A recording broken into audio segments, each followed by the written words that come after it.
Yeah, so we'll switch from what is it, the third Thursday to the third Tuesday to the fourth Thursday? I have no preference, but I don't know if committee members have a preference. The third Tuesday won't work for me. I So have just the so you packet. know, the fourth Thursdays are I'm sorry, Corinthia, you said the fourth Tuesday? No, Okay, what okay. today is, which is the Today's fourth the Thursday. fourth Thursday. Okay, so the fourth Thursday is both, it tends to be Thanksgiving and around Christmas time. Ah, So we might want to do the third Thursday, at least for those 2 months. Okay, or we could just do the third Thursday for the remainder. Are yeah, there, that's less confusing. yeah, third, because it still would stick with the same. Are there any, does anybody have disagree with that? Okay. Okay. So it'll be the third Thursday, and I'll get those dates together and ask Bruce to update the ANC website with it. And I'll email everyone the other dates.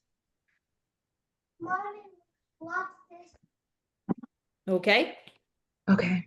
Liz, you have a question? Do, I, can we be sure to let people know when you're going to change the date? Because I don't think that changing the date from the 15th to this day was particularly well advertised.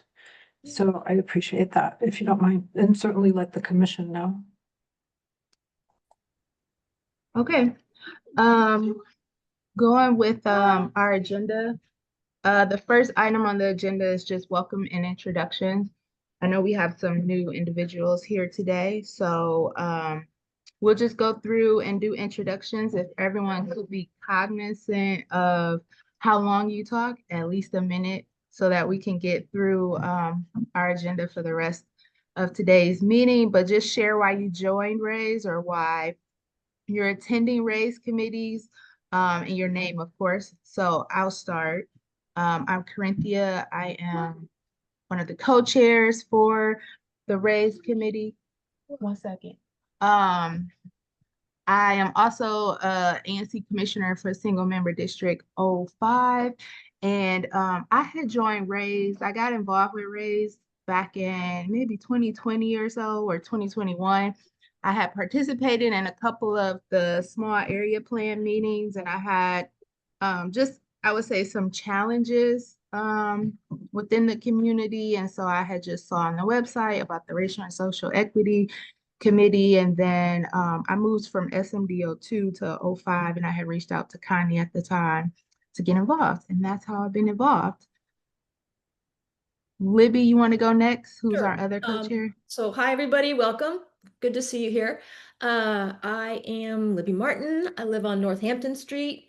I'm presently a co-chair with Corinthia, and I was one of the task force members. So the beginning to before RACE, we established RACE, and I joined basically because I saw a blurb on the listserv asking for interested parties, and I had been involved in racial and social equity work all through my kids' experiences at school, and wanted to, of course, get active when we saw what was going on in our country. And this was after the murder of George Floyd.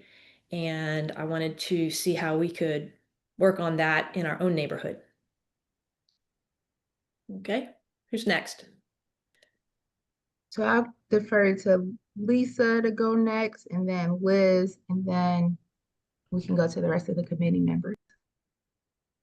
Okay, good evening, everyone. My name is Lisa Gore. Thank you all for coming. Sorry I am not on camera. I am out doing some errands, so I'm off camera and driving. But I'm also a commissioner. My commission area is 3G01. And I, like Libby, started on the ANC's Task Force on Racism and was the founding commissioner to start the racial and social equity committee, which is a permanent standing committee of the ANC. So basically, I joined RACE because I met a group of like-minded folks on the ANC and out in the community that were doing really great work in our community and across the district in terms of equity work and whether that's racial equity, social equity, but just being engaged in that type of discussion and looking at issues through that racial and social equity lens, which is really important. And in terms of the committee, I felt that that was a real important lens to continue to operate, or at least to have one set of lenses that the ANC could be advised on. So that's why I joined. That's why I'm still part of the group. It's basically a great group of people that have like-minded thoughts in this area. So it's been a very positive experience for me.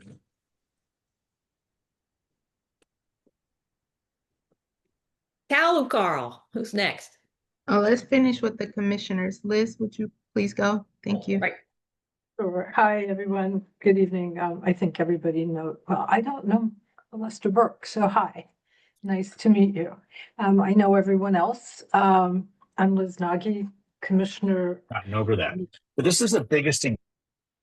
in ANC 34G07, which is sort of the southern part of Chevy Chase. And I've been interested in the work that the RAISE Committee has been doing for, well, pretty much as long as the RAISE Committee has been in existence. So I'm happy to be here and hear what's happening and what you all are doing. So thanks. Thanks. So the remaining, you guys can go however order you like to go. Well, just so I don't go last, maybe I'll raise my hand.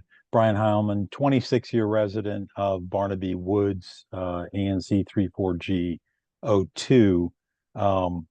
Maybe coincidentally, like Anthony Williams, I'm a native of California, got an MBA from UCLA, moved out here for a job, raised 2 children in DCPS, moved here because of the diversity, was attracted to the RAISE committee around the Project 250, a neighborhood in DC, because I think it's asking the right questions about what the future holds. I'm wondering if it's a completed project or still has potential to have some tweaks. I am a big fan of a former resident of Ward 3, Julian Bond, who was a prolific speaker. He didn't write as much, but the University of Virginia has transcribed about 10,000 speeches. But Bond was a major civil rights advocate in the 60s, and I think it's appropriate to honor him in our neighborhood. So I'll just leave Thank it you, there. Brian. Carl, Cal, or Lester? Let's hear from Lester. Oh, Lester, you're muted. I got it. Thank you. Lester Burke. I've been in the neighborhood about 15 years. Live right over on Utah, around that crazy intersection with Rittenhouse, Utah, and like 4 or 5 other streets that all converge. And I raised my daughter, we raised our daughters here from ages 3 to 7. One was in private and then the other one was in public. So one's graduated and one's just started college. So kind of empty nester, kind of not.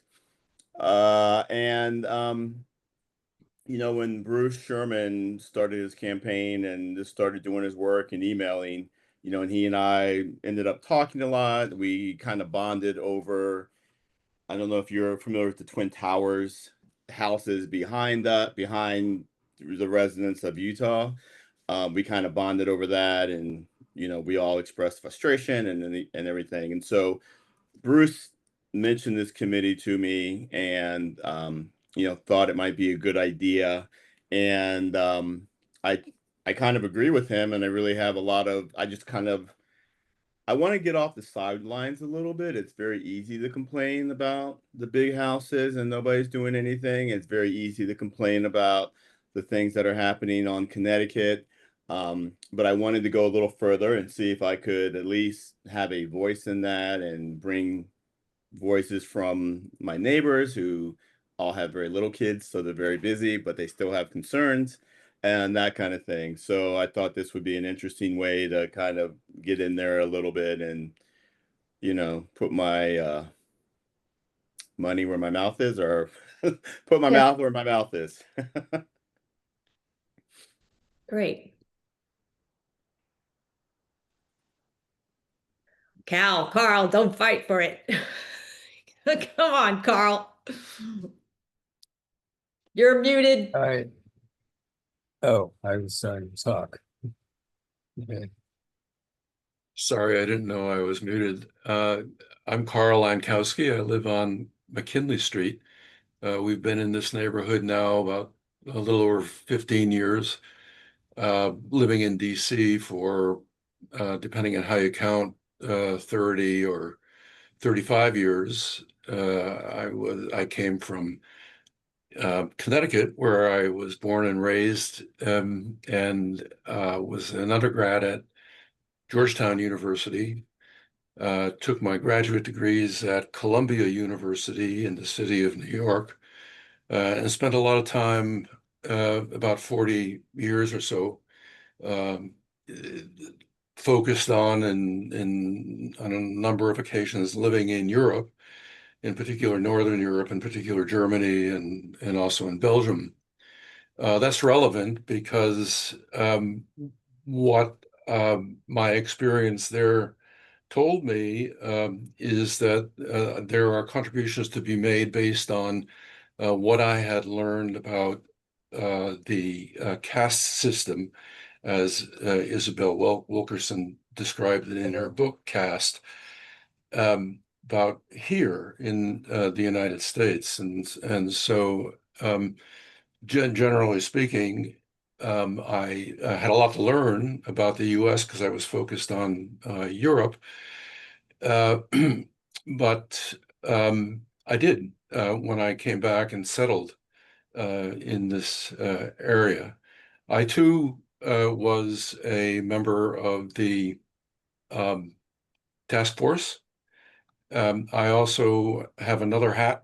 I am an officer of Historic Chevy Chase, DC, and Historic Chevy Chase, DC is very interested in this subject matter. Has been for at least around 15 years. And so, as a matter of droit de regard, so to speak, it was interesting for me to see and learn from what other people were seeing in the neighborhood on racial and social justice issues. So I come at this from a number of angles, and I guess that's all that I can say for now. That's interesting. Thanks. Thanks, Carl. Last but not least, Cal. Hi there. So I am a on again, off again resident of Chevy Chase for 63 years. And my family moved into the house where my mother still is in late 1961. My father had to scratch out an initial, the phrase in the deed that prevented them from selling to blacks and others when they bought the house, even though redlining and all these other things were supposedly already outlawed. So I also lived on the West Coast and a few other places, New York City a bunch of times. And I've taught anti-racism. I taught it at an Occupy National gathering. And I've had my head in a very different perspective on racism than most white folks get an opportunity to.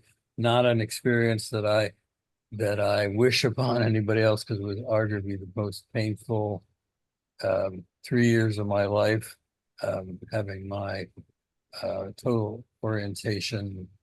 I refer to as having my psyche sandpaper. So when the call went out for the task force on racism, of course, I jumped on that, and I've been involved ever since.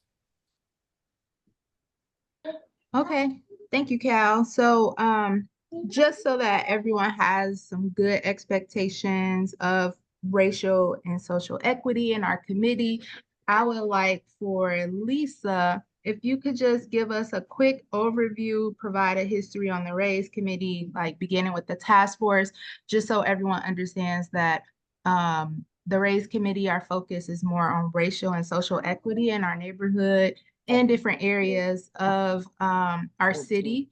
And this is still something that's just from my perspective as a parent with a child in school and DCPS school, the racial and social equity aspect is still important. So Lisa, I turn it over to you. Okay, thank you guys. So I won't belabor, talk, a long, long, long time, but I think one of the things that's important to understand for the new people that are coming in, including and particularly the commissioners, is that race committee is a committee that's dedicated to providing the ANC with an alternative viewpoint or viewpoint that is based on a racial and social justice lens. And what does that mean? So, when we look at issues that affect our communities or our neighborhoods, we're always bringing in a certain perspective. And it could be, for example, I'm a parent. So, maybe if I look at an issue that involves kids in our community, I might be looking at it from my perspective as a parent. I'm also a woman. So it could be an issue that predominantly impacts females in our community, and I might bring that lens into it. Um, the racial, and I know I do also want to acknowledge that this perspective is definitely under under scrutiny nationwide, right? We all know that. And I think that's important to acknowledge because that's why it's important to continue this work. When you look at racial and social justice issues through that particular lens, you're not looking at an issue, and I know a couple of you brought up like different issues in our community, whether it's transportation, which can be its own separate lens, right? We have transportation groups in our community. You have housing preservation groups in our community. There's all these various lenses. Race's role is to look at issues through the social justice lens, which basically says who's the most impacted? How are people that are predominantly disadvantaged, whether that's Black, Brown, seniors, the most disadvantaged groups, who's most impacted and are they harmed in this particular decision? So I think one of the most important things coming from Task Force on Racism, transitioning to race, one of the things that I've seen over and over is sometimes members will get into, is this a right or wrong issue? Um, should something be in our community versus not be in our community? That's not race's role. And I really want to like caution folks to make sure that they understand the mission of race. We are not necessarily taking sides on an issue. We're pointing out the racial and social equity aspects that might be found in an issue. Now, we are also, just like you, a group of neighbors. We did not come into this work, at least some of us. There's some people that are coming into race in terms of like new committee members that absolutely do this work professionally. Most of us did not. So, this group was very astute in working with the District of Columbia government, particularly the the Office of Racial Equity and the Council's Office of Racial Equity. So there's two. One falls under the mayor, one falls under the council. And we've worked with both of those groups, and we still hold them on speed dial to give us the background of how to look through this particular lens. It's not something that comes maybe natural to everyone. And even if it comes natural to you, you have to be able to put it in a policy perspective. So when we're bringing issues to the ANC or working on things, that's the perspective that we're looking at. And I think that's really important to keep in mind. We're not going to be asking you all if you like this particular form of transportation versus another transportation, if you like housing versus you don't like housing, if you like, wide streets versus narrow streets. That's not the question that we're asking. The question we're asking is, how does this impact racial and social equity in our neighborhood and those marginalized groups? Um, and we have had, you know, if you want to say unfortunate or fortunate, the facts are the facts. We have had instances of activities that have occurred to our neighbors that have reached out to members of this group to get guidance and help on issues, that have impacted them in that arena. And so we've become a little bit of a resource for that. But that's pretty much what we do.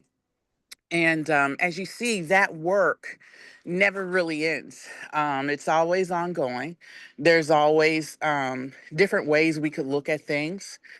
We've worked on police matters, education, housing, social matters just within the community. We have some recommendations on um, how to make the community center more welcoming to different groups and members that use the center. So that's pretty much what we do. And we'll continue to work with those offices. Since we have new folks coming in, we'll hopefully have the Office of Racial Equity from the mayors under the mayor's side to come back and do some more, maybe training with us and, just talking to the group again about how you do that. One of the most important things I'll say, and I'll just kind of wrap it up, you have to kind of leave some of the things that maybe you bring into the conversation off the conversation, and remember to look at issues through that racial and social equity lens. And doing so, when the group committee presents issues to the ANC, it's advisory. The ANC absolutely does not have to take our opinion. They could say go pound sand. Um, and maybe, like, for example, there's an issue with transportation, like say the buses. And maybe a commissioner is looking at that issue through a transportation lens. And that's what's most important to their constituents. So the ANC has to make its own decision.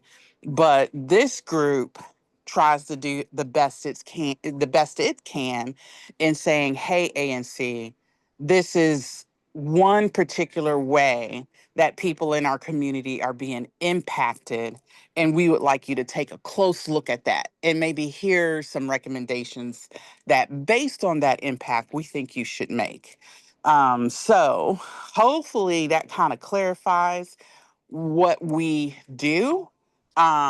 I think Libby or somebody was going to be talking about some of our successes and stuff, but Yes. that's pretty much what we do and how we do it. Thank you for that overview, Lisa. And Yep. I just, before I segue into Libby, I just wanted to touch a point on something that I think Ray's had got involved in back in 2020 or so. DCPS was looking to move Lafayette's pre-K to the Military Road School. And at the time, I was just more so focused on my 1-year-old, and like my 1-year-old needs to be able to go into pre-K 3 and 4. Let Lafayette go to Military Road. And I think individuals a part of the raise committee, at the time I had my blinders on, they had advised for Military Road School to be opened up citywide and not utilize that space just for Lafayette's lower grades, pre-K and kindergarten. I don't remember exactly, but I think that was one of the things that the raise committee did. So just and that helped to look at the racial and social aspects of the community, to where having it open up citywide, that will allow all students across all communities, including Lafayette and the Petworth and Brightwood community, for their children to be able to attend pre-K 3 and pre-K 4. So I think that was a great way of the raise committee getting involved and advocating for that, to open up just for everyone instead of a select group. So with that, Libby, I wanted to know if you could just give a couple highlights of of some of the work that the raise committee has completed. And I don't know if you intend just going over some of the things we did in 2025. Yeah, I think I'm just going to give a few examples. I have to put on these glasses, I just realized. So yeah, I think it's important to say that we initially, as a task force, we had divided into subcommittees, working groups. And those groups, there were 3 of them. This informs the rest of the work that we focused on. So we did housing working group, a group that focused on community, and another group that focused on education and mental health. So we then made a series of recommendations through that work, documents and recommendations that went to the ANC. And the ANC, in turn, when they formed the Racial and Social Equity Standing Committee, uh, tasked us to work on those things. So some examples, Corinthia was just talking about the Military Road School, and she had mentioned how that school was needed to prioritize other needs than just our immediate community, which is already highly resourced. Another thing to point out was there was also to support the Brightwood community. Immediate Brightwood community was a lot of Black and brown children, and that was one of our areas of focus. We initially created a mission statement, and I can read that to you, or the sake of time, we can always get further information on the website. But we created a mission statement that informs the work. And Lisa had mentioned that we did some work initially, even reaching out to the police department. We were very concerned about anybody in the neighborhood who was a community member who may have experienced some type of injustice. And so we talked a lot about some kind of a response network where we could acknowledge, reach out, talk to an individual if they had been struggling with a racial incident or something. And so we actually did reach out to somebody who had expressed that on one of the webs on Nextdoor, actually, in order to better understand the incident and gather feedback and support.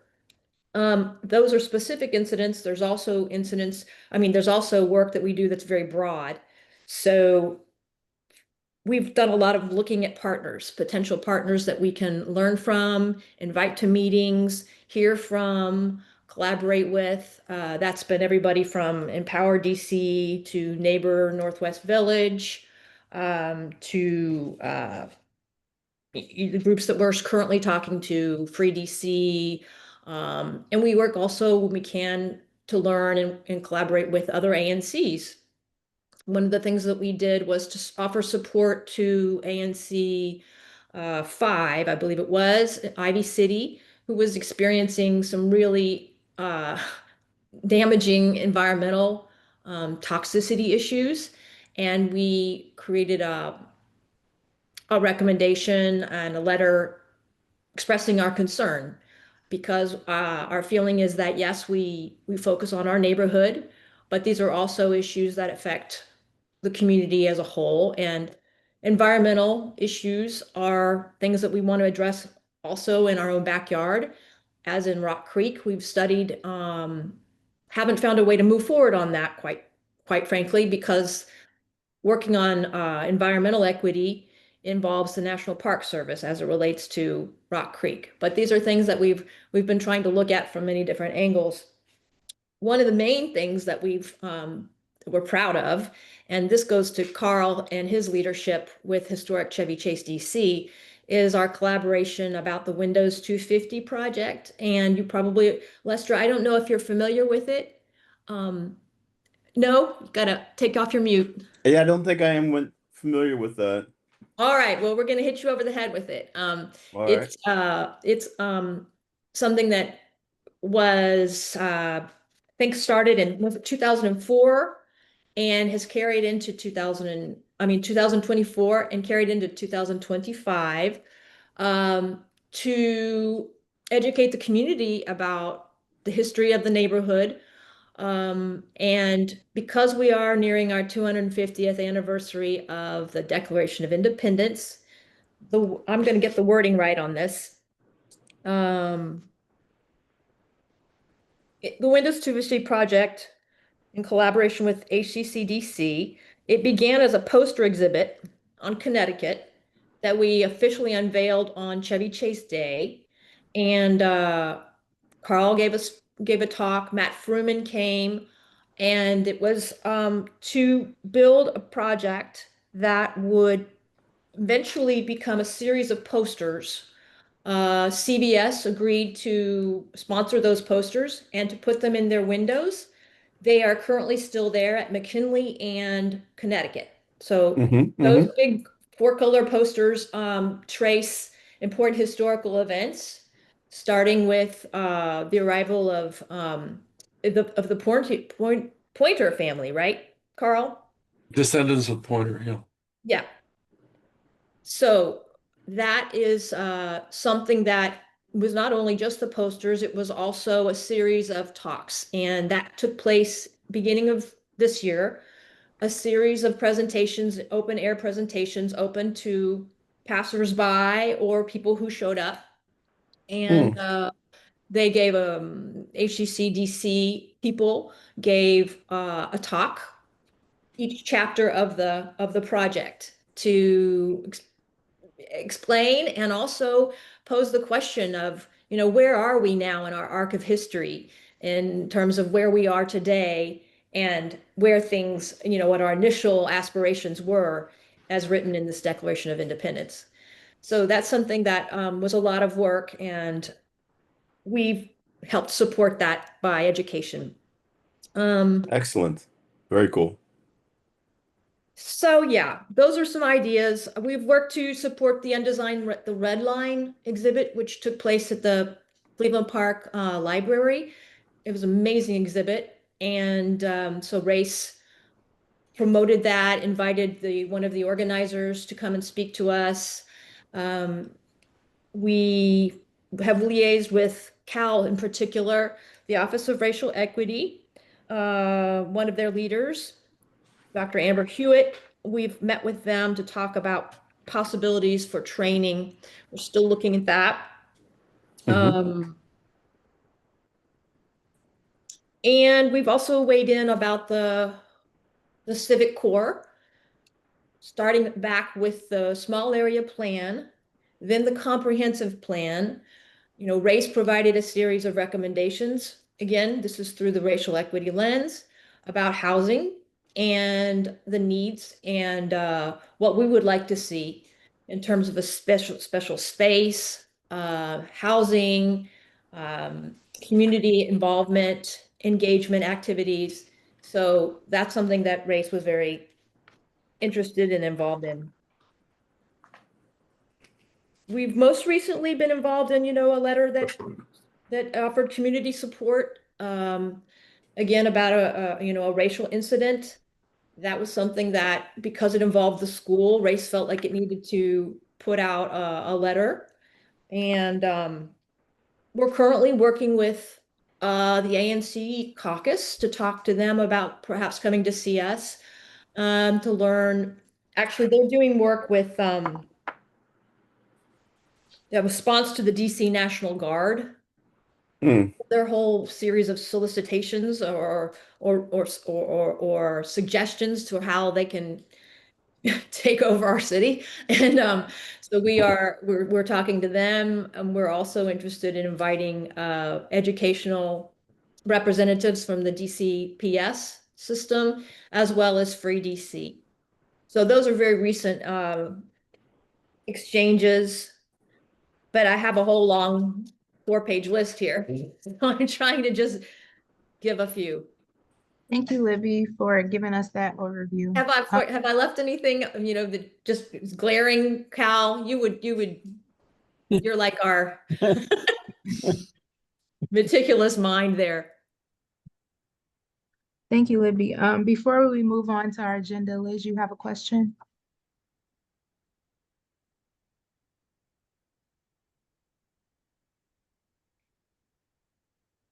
Liz, you're on mute. Thank you. Sorry about that. Libby, when you talk about working with the ANC caucus and talking to them about the National Guard, I'm just wondering how that happens. How is it that you're talking to the ANC caucus as a committee of the commission? Because I view that as the commission's job, not the race committee.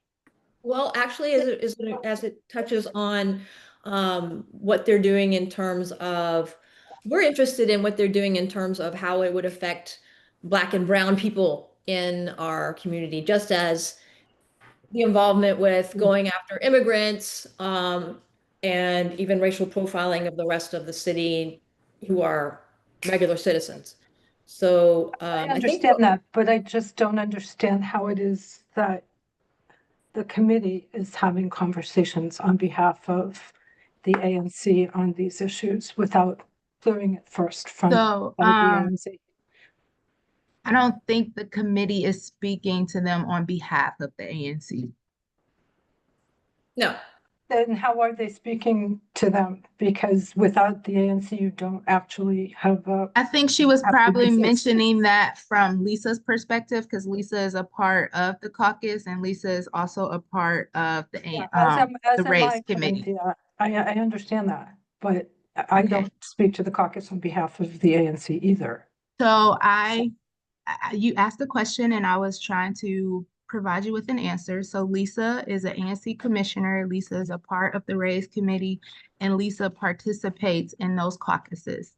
So So Lisa, that are is you the answer. participating in these conversations then? What's the question? What's the I'm question? just wondering about the conversations that the race committee is having with the ANC caucus and how You're a that member comes of the together. ANC caucus. I'm a Yeah, member I of the know, ANC but caucus. So that's you having what the these conversation conversations? is. Are The you part of? conversation is really hasn't started. I've invited the chair of the ANC caucus, the Home Rule caucus, to our next race committee meeting. That's it. Right. There is no conversation. And I mean, To know. we all know that the none of our committees speak on behalf of the ANC. So I think, chairs maybe want to move on with the agenda because we don't want to get caught up in something that we really Yes. just don't even do. I Yes. mean, there is no conversation. I've Yes. invited the chair to a meeting and that's it. I don't Okay. understand the concern really because I thought she said that there was a conversation. The The conversation for conversation them was to the come to the invitation to meeting. come to the meeting. Mhm. That's it. Okay, so looking at the time, we have about 18 minutes. And so just for new members, the task force on racism had came up with a lot of recommendations that touch points on different areas. And as co-chairs and other members of the committee, we've been talking about which recommendation we can work on next and bringing experts into our meetings to talk. So Libby mentioned the caucus. Another one is we want to work on is education. And so at this point, Cal, I know initially we gave you 25 and, I got a hard stop at 8 o'clock. So and I don't know if if any Cal, Lisa, or Libby, or anyone else want to chime in. But our next recommendation that we're going to work on is related to education. And Lisa, I don't know if you want to kind of lead us into that segue about, you know, some of the things that's been going on with our students in the city as it relates to I forget the proper name, but the badges, um, the I don't know what the to get on the buses. I forget what it is. My son Hmm. has. Yeah. Um, What are those things? Is it Ride Free DC or? yeah, yeah, So right. I put together, Rod's free. some slides on the education recommendations. I You can did. then Okay. share the screen, then Yes. we can show them, and then we can have a discussion afterwards. Okay. But I'm And gonna run through this in like 2 minutes. Or less. okay. 2 minutes. Okay, Cal. I'm gonna start a timer. Do I need to share the screen or you got it? Or how does this work? You know, I don't normally handle the meetings. Well, you can make me a co-host if you want, Okay. or you can. Let me see. Let me see. Oh, make a co-host. There you go. And then you'll share some screens. There we Thank go. Okay. Uh, so I just want to make a comment that the committee more or less decided on going for education next. I personally would have liked to seen us do another housing initiative, another housing recommendation, but this is the direction that the committee wants to go. So I prepared, there are 5 recommendations that the Task Force on Racism, that the Education and Health Working Group recommended. And here they are. I just list them first, and then I have a separate slide on each that includes the goal of each. That's all I've got to present.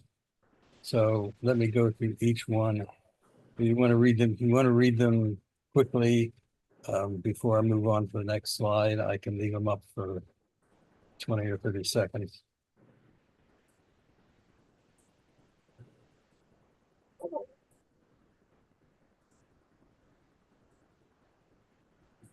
These recommendations repeated at the top of each of the slides of the individual recommendations coming up. So, Hey, Cal, can you yeah. read them briefly? Because some of us aren't able to see the screen. Really? Oh, okay. You sure? I'm driving. Just Sure. read them real quick. So the quick list is number 1 is equalizing community-driven school financing. 2 is deepening racial justice curriculum and learning. 3 is fostering greater community engagement to promote equity across all DCPS schools. 4 is encouraging efforts to close educational technology gaps. And 5 is expanding evidence-based social emotional learning (SEL) programs in DCPS schools. Thank So you, Cal. under each of those, there's a goal.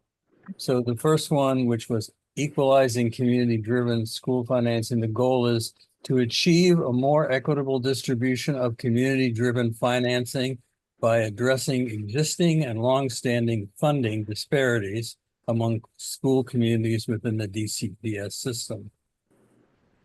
You want to give an example of that? I Oh, don't well, have, I could give an example. So my child has attended multiple DCPS schools, and there are funding disparities related to the resources that these schools are provided. So, Corinthia, can you give can you be a little bit more broader? Because some people are not going to understand that. yeah, You so gave, when we talked about it the last time, you gave a really great specific example about yeah, how that so impacts curriculum. yeah. So our specific example is, so for Lafayette, they have a fundraising goal of, and I'm just hypothetically guessing here, but say it's a fundraising goal of $120,000 for each year. They're able to raise that money each year, and then in turn, they're able to pay for particular programs at the school. So the school has a peace program, the school has a recess program. They also provide different supplies for the school, so it could be related to any of the school needs. And in turn, the school is able to use their resources on other areas related to education. And then when you go to other DCPS schools, they don't have that fundraising ability within their community. So the school is tapped out and maxed out on their resources to pay for teachers and resources, to where they don't have other programs that they're able to provide. And you see those disparities in the learning for those students. Because more Okay. money, you're able to, the child can just focus on learning. Right. You're given a lot of resources in other areas. Liz, you have a question before we move on to the I next? do. How do you propose to achieve this more equitable distribution? Because these are parents, these are monies that are raised from parents, right? Presumably. You said these are Also- raised from parents, so they're just raised from people who are a part of this. So as Lisa mentioned earlier, the Task Force on Racism came up with these recommendations. I believe, Cal, if you can go to the next recommendation, I believe the city had actually touch point on one of the curriculum. But our goal is to help educate and bring recommendations to the ANC. So for Right. instance, how recommendation number 1 has been touched on is Lafayette has a sister school in which they provide some of their HSA fundraising goal to another DCPS school. So if we can have other schools in higher resource areas adopt that model that Lafayette has, then we're helping with the disparities of funding for other schools. Now, I And just let me want, add on that. Excuse me, Cal. Let me add on that it's not the committee's job to solve the problem. The committee's job is to make recommendations to the ANC on how we can best solve the problem. And it's the ANC's job to take that recommendation up. One of the things that we had started looking at, and what I'm going to ask the committee to get back to on this particular recommendation. Some of you guys might remember this was something that former council member Mary Che of Ward 3 actually had pending legislation on this. So I would love for us to extend an invite to Mary Che to come talk to the committee about it and see, you know, the highs and lows of why her legislation didn't make it through council. But Mary Che was very active on trying to address this very issue, you know, within the ward and in a citywide basis. Yeah. And I also just had a conversation with 2 DCPS ANC reps. And this was something that they brought up that DC Public Schools is very interested in trying to address. So what we do is we partner with people. We'll hear different perspectives, like a perspective of Mary Che, a perspective of maybe from Lafayette, you know, parents, different people, to actually come up with recommendations to the ANC on what we think is the best path forward.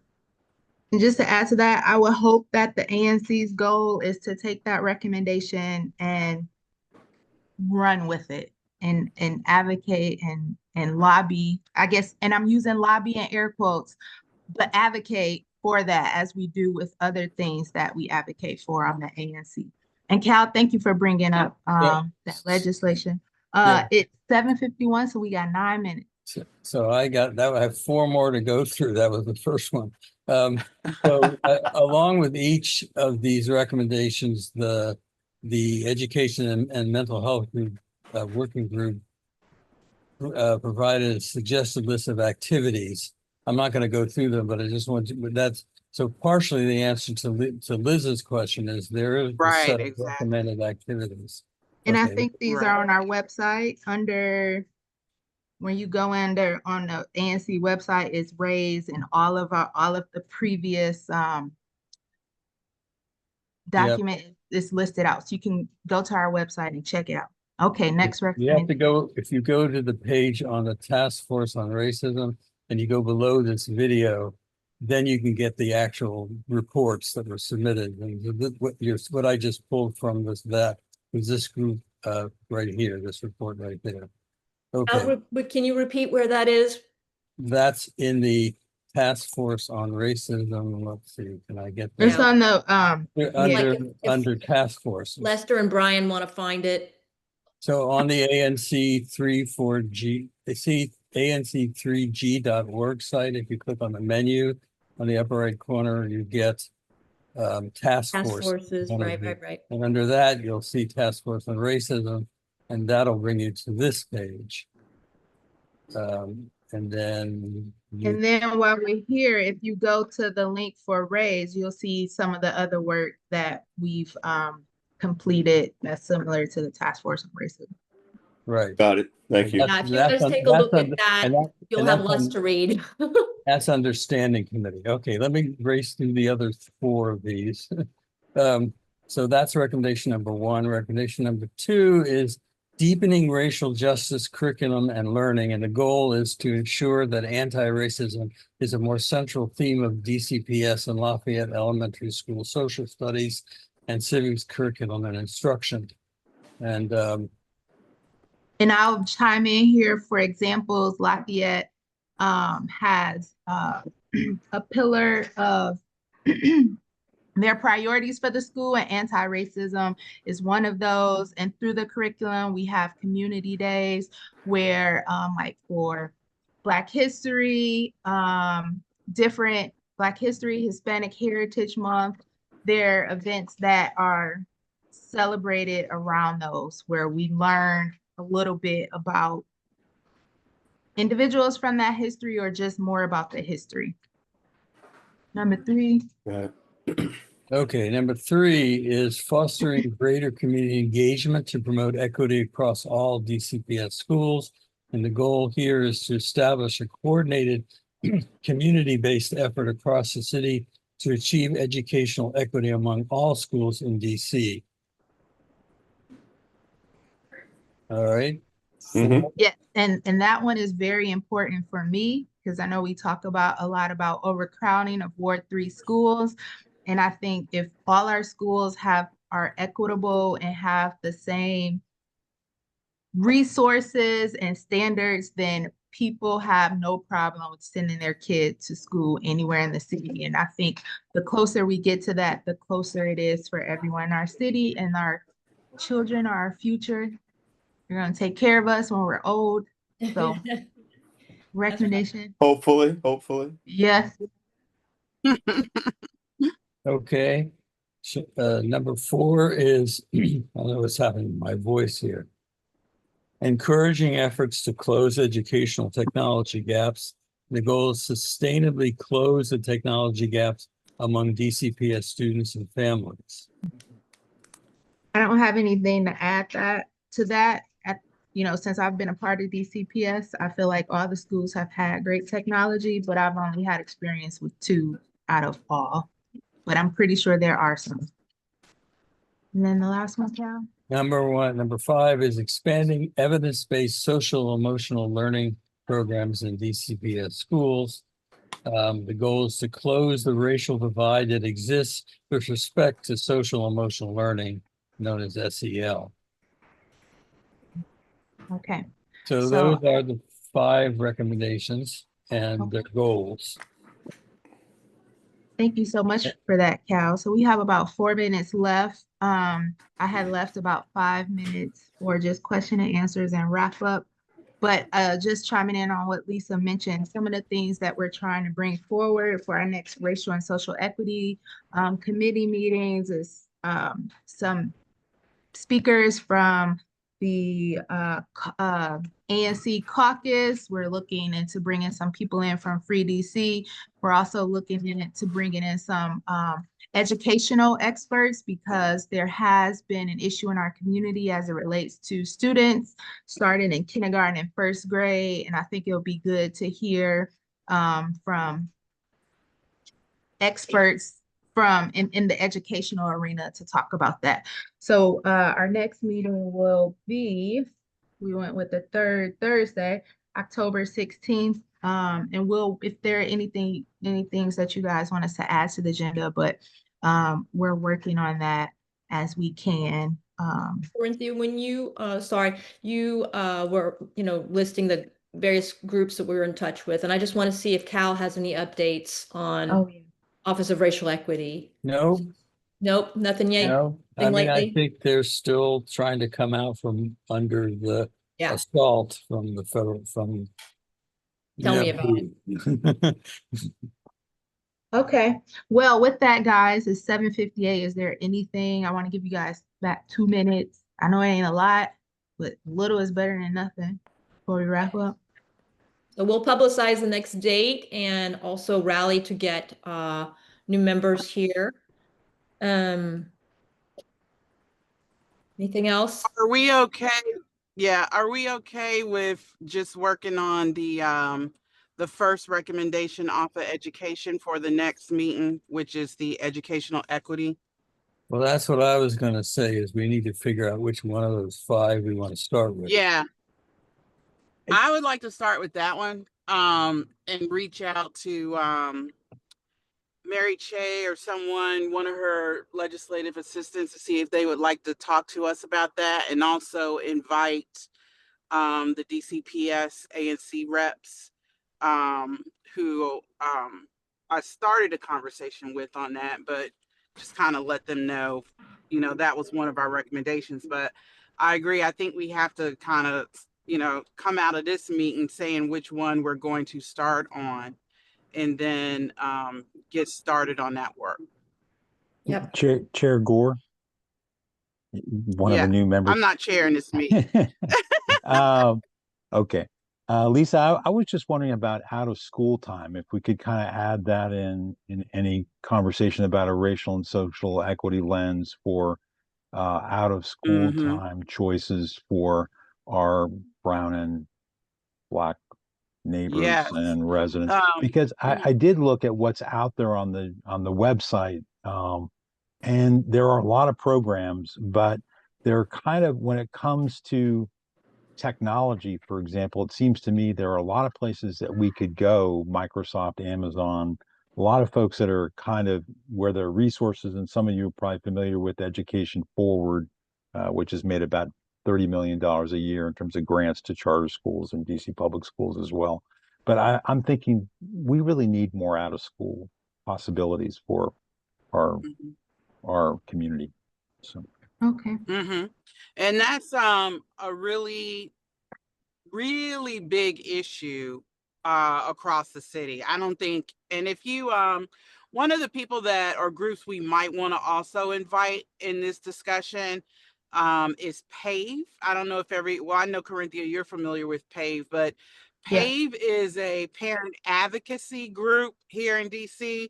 Their members are pretty much, moms, dads, grandmas, I mean, people that have kids in our school systems, and their perspective lens, as we say, so we talk about these lenses, is educational. And it's from that parent advocacy perspective. And I know they are huge on the out of school time. So it's called OST. But I do think, Brian, that fits under one of either the last or the above last. I can't remember which order they were in, but I do think that fits The in technology one of the gaps? recommendations. I thought, yeah, well, definitely part of what he was talking about, but there is something else I thought we had: social emotional learning. Oh, yeah. Libby, So, I Yeah, just made you a it could probably. co-host because I need to drop off. I got to stick to my boundaries. Gotcha. So, okay. I think we're done. Thanks, Corinthia. Uh-huh. Thanks, Yeah, Corinthia. it could probably fit under there. Okay. So so we'll I follow have, my with, hand is up because oh yeah, I where are you would, now? I would love for us to pick a recommendation that, is so, where racial justice is so central to the thing. And I feel like the financing, which of course everything stems from financing, but um, that's much broader than just the racial justice lens. And so I just wondered how you all felt about trying to pick one that hits more home Well, to charter. no, Well, I'm going to say this. They all hit home to our charter. That's why they're in the, that's why they're a recommendation. The task force, and Cal, you know this, their work looked at the biggest factors that created that racial learning gap in education. And these were the task that they basically said. And just to kind of let folks know, we had some dynamic people on the education committee. We had educators, we had people that really knew the education space. And you'll hear the ANC talk about committee size. And this is where I'm going to say, let, my advocacy for letting the chair select who they need. Because the task force on racism was a large committee, but it was purposefully that way because we needed community experts in these three areas. The education committee alone probably had 10 education experts on it. And they came up with these particular recommendations as the ones that would address that education disparity the most. So I think, Cal, regardless of which one we pick, they are all core to the mission of race. And they all are fairly broad. I don't think you're going to have one that just where, racial equity is the only issue in that particular issue, if that makes sense. Lisa, wasn't there a something that we were talking about learning about emulating the South Seattle PTA? Do you remember that? No. No, they had an activity that was apparently, I think we talked about lessons learned by studying them. So I'll try to pull that back out. Okay. And we talked about connecting with the HSAs of Lafayette, Murch, Deal, and Wilson to gauge interest in coming together to raise and share funds for lower income schools. And then we had the idea of looking at, as an example, of what Seattle had done. Right. I'll So you're talking about the first recommendation? The financing inequalities, financing Yeah. inequities. let me just say one more thing and then I'll yield. We picked the extremely difficult one to start with, which is the housing on top of the community center and the library. Maybe it's time we pick one that's a little bit more low hanging. And Lisa, you said there's the Mary Che thing. There was legislation that was started, and so maybe we could go with that. If for nothing else, so we actually have a win. Yeah. Well, that was my recommendation, is that is where we start, because we had a council member that had legislation proposed on it. We had people that we can connect with it, whether that's paid. We already know DC Public Schools is very interested in that. I just talked with those reps last week. They're extremely interested, and they acknowledge that it's a huge problem. So they're interested in what we have to say on that. So we have people that are willing to work with us. And even if it's just, and we're not starting from scratch, because we already have the subtask, and I know we didn't go under all those, but we already have the subtask. We're refining it and putting it into a recommendation format for the ANC. But Okay. I would recommend that we start there. All right. Well, you've got you and Corinthia and Carl, Libby. Yeah. The legislation was called the Parent Teacher Organization Equity Study Amendment Act that was proposed by Mary Che in 2021. That's it. Okay. That's it. Yep. Yeah. So Liz had her hand up. I know she put it down. We're at the end of our time. I would very quickly just wanted to say that you don't have to be a member of the committee to bring your expertise to the committee. So you don't need to have innumerable committee members. You can draw on the expertise of people in the community without there actually being formal members of the Raise Committee? Sure, you can, but these No. particular community members did the heavy lifting. Yeah, understood. So, and And they they wanted to be might on be a willing to committee. do that. They might Because be we're a willing to. small group, Yeah. it's great to have, go to the source when we know that there's been specific work done. Right, and again, I don't want to argue about But it. of course, we want input from anyone who has a background or interest in this. Yeah. Hey, Libby, could you repeat the Mary Chay's legislation? It The is name called the again? Parent Teacher Organization Equity Study Amendment Act. Okay, thanks. And I just want to say all 22 of us on the task force did the heavy lifting. That was a, compressed effort in a short amount of time with a deadline that could not be moved. So, It was fortunately during COVID, where Yeah. everybody was at home. right. And people were still Yes. rioting and Remember that? protesting and everything else was going on too. We met all the time, Yeah, not once a month. right. It's 10 after, it's just about 10 after. Okay. Thank All right. you. So, Thank you, everybody. yeah, sounds Thank you. good. Lester, Brian, Nice to happy meet to you, answer Lester. questions. No questions at this time. This was Okay, fantastic. thank you. Bye-bye. Thank you. Bye, Bye-bye. everyone. Bye, Good night. guys. Good night. Good night.